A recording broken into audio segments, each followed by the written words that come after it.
pretty bright out here. We'll see how the video comes out, but this is the driveway garden. And let's just take it by row. From previous years, you'll know that I work on a variety of ornamental hot peppers that I'm playing around with that I grow in very small pots. These are essentially half-gallon. And we've got 2 rows of those. Some I just mulched today. And then there's a row of different, primarily hot peppers in 1 gallon to 2 gallon pots, probably 2 gallon. And then in back of them are sweet peppers in and hot peppers in grow bags. And when I use the 5-gallon grow bags, I'm looking for yield. There's a bale here in front where I've got a Cossack pineapple growing, and I just planted this one.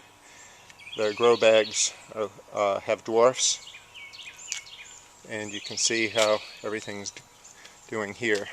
Off to a very good start. And then there's a row of small pot eggplants that I'm just growing out as experiments. I'm trying to work out a variety that I'll call Green Ghost that's out of Casper, and what I'm aiming for is a green skinned eggplant with a pink blush. Really pretty. I'm growing a number of those. And growing the eggplants and peppers in the black pots seems to suit them very well. They're growing fast. And in fact, you can see here we have an eggplant, one of the Green Ghost project, in bloom already. So we'll be seeing fruit color on those soon. And then I have a row of eggplant in larger pots, and these I'm going for yield. Things like Prosperosa and such, Rosita. A few of them aren't doing so great. I was having some stem decay at the soil line, so I've buried them deeper and I'm hoping that they reroot. These are eggplants in the bale, and they're looking fantastic. This is Skinny Twilight and Midnight Lightning, a couple that I'm working on myself. Oh, and while I'm thinking about it, I do have some dwarf tomatoes that are setting already, and these went in mid-May, so this is pretty fast. But that is a variety called Tennessee Suited. That's one of our in-process project tomatoes. It's doing well.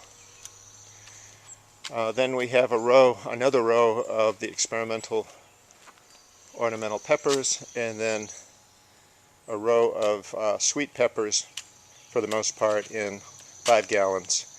And a lot of these are from the sweet pepper out of Islander that I'm stabilizing, like White Gold and Fire Opal.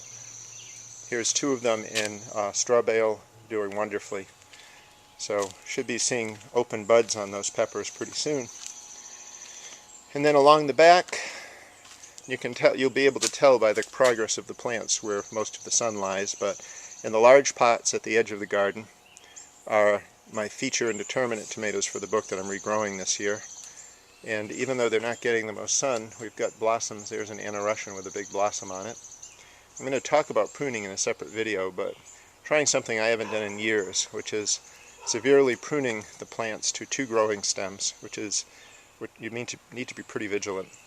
So what we have in front in the white grow bags are, I'm growing all of the release dwarfs and using the large pots to anchor the stake in to keep them upright.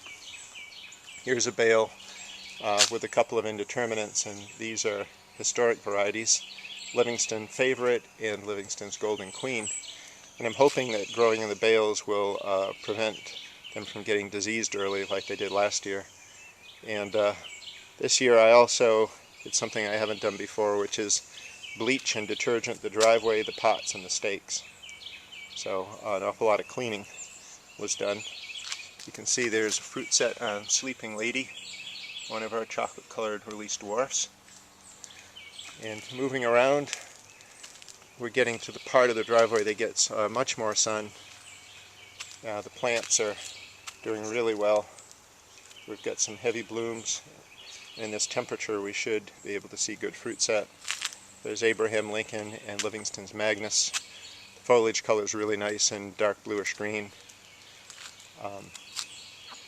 And just moving up the line through the indeterminates that are off to just a great start. Most of them are 2 feet tall in the 10-gallon pots and are starting to think about setting fruit anyway. So I'm just going to back up here, take the panoramic view, and you'll see the way I've got things lined up. It's not really a watering issue. It only takes me maybe 15 minutes or so to water the driveway, and same with the big garden. And we should pick a lot of produce out of it. There's the deer sprinkler that is being vigilant to keep the deer out, and that's it.